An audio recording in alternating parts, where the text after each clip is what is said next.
Hi అండి, welcome to YR kitchen and vlogs. నేను రేవతి. ఇవాళ మనం మునక్కాయ కాంబినేషన్లో కోడిగుడ్డు కర్రీ అయితే ప్రిపేర్ చేసుకుందాము. ఈ కోడిగుడ్డు కర్రీకి మసాలా ఐటమ్స్ అస్సలు టచ్ చేయకుండా, అంటే లవంగాలు, పట్ట, బిర్యానీ ఆకులు లాంటివి ఏమి స్పైసెస్ ఏమి టచ్ చేయకుండా చాలా సింపుల్గా ఇంకా ఈజీగా మంచి గ్రేవీతో కోడిగుడ్డు కర్రీని ఎలా ప్రిపేర్ చేసుకోవాలో ఈ వీడియోలో చూసేద్దాము. ఇంత గ్రేవీ రావడానికి కనీసం నేను కొబ్బరిని కూడా యూస్ చేయలేదు. ఈ కర్రీ రైస్ ఇంకా చపాతీలో కూడా చాలా బాగుంటుంది. ఈ కర్రీ ప్రిపరేషన్ కోసం నేనైతే ముందుగా ఒక మిక్సీ జార్ తీసుకొని ఒక 2 పెద్ద ఆనియన్స్ తీసుకొని ఇలా రఫ్గా కట్ చేసుకొని ఇందులో వేసుకుంటున్నాను. తర్వాత దీనికి మూత పెట్టుకొని మెత్తగా గ్రైండ్ చేసుకొని ఇలా పేస్ట్ లాగా ప్రిపేర్ చేసుకొని ఒక బౌల్లోకి తీసుకొని పక్కన పెట్టేసుకుంటున్నాను. తర్వాత అదే మిక్సీ జార్ తీసుకొని ఒక 2 వెల్లుల్లిపాయలని ఇలా రెబ్బల్లాగా చేసుకొని వేసుకుంటున్నాను.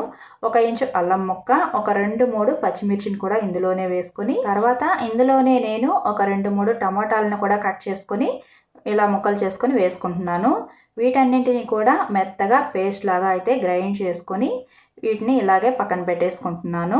ఇవన్నీ రెడీగా పెట్టుకున్న తర్వాత పొయ్యి మీద ప్యాన్ పెట్టుకొని ఒక 2-3 స్పూన్ల ఆయిల్ వేసుకుంటున్నాను. మసాలా కర్రీస్లోకి కాస్త ఆయిల్ ఉంటేనే బాగుంటుంది, చూసుకొని వేసుకోండి.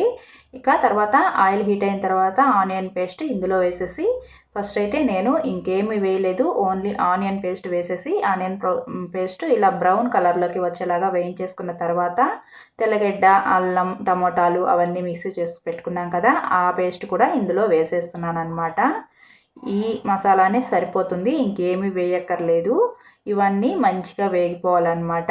ఈ పచ్చివాసన పోయే వరకు మొత్తం ఆయిల్ రిలీజ్ చేసే వరకు వేయించుకున్న తర్వాత ఇందులో కాస్త కరివేపాకు, కొత్తిమీర, పుదీనా ఉంటే వేసుకోవచ్చు అనమాట. నేనైతే ఇందులో పుదీనా వేసాను, కొత్తిమీర లాస్ట్లో వేస్తాను. తర్వాత నేను ఆల్రెడీ 2 మునక్కాయలని కట్ చేసుకొని బాయిల్ చేసి పక్కన పెట్టుకున్నాను. ఆ వాటర్తో సహా ఇందులో వేసేసాను. ఇందులో కాస్త పసుపు, కారం, తర్వాత రుచికి సరిపడినంత ఉప్పు వేసుకోండి. తర్వాత కొంచెం చికెన్ మసాలా, కొంచెం ధనియాల పొడి వేస్తున్నాను. ఇంకేమి స్పైసెస్ వేయక్కర్లేదు. ఈ పౌడర్స్తోనే థిక్ గ్రేవీ అయితే వచ్చేస్తుంది అనమాట. మునక్కాయలని ఒకవేళ ముందుగా ఉడికించేసుకోకపోతే ఈ టైంలో మునక్కాయ ముక్కలను కూడా వేసుకొని కాస్త వాటర్ వేసుకొని మీడియం ఫ్లేమ్లో పెట్టుకొని ఒక 10 నిమిషాలు ఉడికించుకుంటే ఉడికిపోతాయి. ఇవి కాస్త ఉప్పు కారం పట్టుకున్న తర్వాత నేనైతే ఇందులో మిక్సీ జార్ తిప్పుకొని ఇంకా గ్రేవీకి సరిపడా కొన్ని వాటర్ అయితే వేసేసుకొని ఒక్కసారి కలిపేసుకొని మూత పెట్టుకొని ఒక 10 మినిట్స్ బాగా ఉడికించుకోవాలి. నేను మునక్కాయలని ఫస్ట్ ఉడికించుకున్నప్పుడు ఫుల్గా కాకుండా 50% ఉడికించుకున్నాను. మిగిలిన 50% అయితే ఇప్పుడైతే ఉడికిపోతాయి. అప్పుడే మునక్కాయలకి ఉప్పు, కారం అన్ని మసాలాలు బాగా పట్టుకొని రుచిగా అయితే ఉంటుందన్నమాట. తర్వాత ఇప్పుడు ఇదంతా ఆయిల్ పైకి తేలే వరకు మంచిగా ఉడికిపోయింది కదా, ఒకసారి కలిపేసుకున్న తర్వాత ఇందులో ఉడికించి పెంక తీసుకున్న కోడిగుడ్లను కూడా వేసేసుకుంటున్నాను. ఈ కోడిగుడ్లకి ఖచ్చితంగా ఘాట్లు పెట్టుకోండి, అప్పుడే ఉప్పు కారం బాగా పట్టుకుంటాయి. ఆ వీడియో క్లిప్ మిస్ అయింది, నేను కూడా ఘాట్లు అయితే పెట్టాను.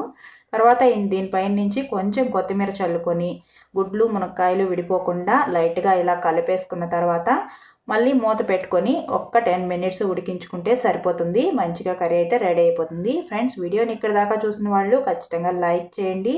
కొత్త వాళ్ళు చూస్తున్నట్టయితే ఛానల్ని సబ్స్క్రైబ్ చేసుకోండి. ఇంకొక ముఖ్యమైన విషయం ఏంటంటే, చాలామంది సబ్స్క్రైబర్స్ నాకు చేస్తున్న కంప్లైంట్ ఏంటంటే వీడియోస్ నోటిఫికేషన్స్ రావట్లేదు అని, వీడియో వచ్చింది తెలియట్లేదు అనేసి. వీడియో నోటిఫికేషన్ వస్తే వెంటనే చూస్తాం కదా అని అయితే చెప్తున్నారు. ఒక విషయం అండి, సబ్స్క్రైబ్ చేసుకున్నప్పుడు ఖచ్చితంగా బెల్ ట్యాప్ చేసుకోవాలి. సబ్స్క్రైబ్ బటన్ క్లిక్ చేయగానే పక్కనే బెల్ సింబల్ వస్తుంది, అందులో ఆల్ అని వస్తుందన్నమాట.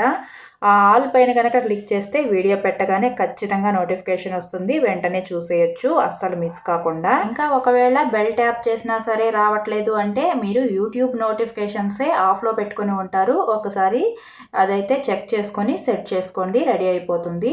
చూస్తున్నారు కదా, చూస్తుండగానే కర్రీ ఎలా రెడీ అయిపోయిందో. ఎమ్మీగా మునక్కాయ కాంబినేషన్లో కోడిగుడ్డు కూర అయితే రెడీ అయిపోయింది. ఈ కూర అన్నం ఇంకా చపాతీ ఎందులోకైనా చాలా బాగుంటుంది. మునక్కాయలో ఫుల్ ప్రోటీన్ ఉంటుంది, ఎగ్లో అంతకంటే ఎక్కువ ప్రోటీన్ ఉంటుంది, మంచిగా డైజెషన్ కూడా బాగుంటుంది. ఇంకా ఇందులో స్పైసెస్ ఏమీ యూజ్ చేయలేదు కాబట్టి చాలా లైట్గా కూడా ఉంటుంది. వీడియో నచ్చితే లైక్ చేయండి, సబ్స్క్రైబ్ చేసుకోండి. మరో మంచి వీడియోతో మళ్ళీ కలుద్దాం. Bye friends.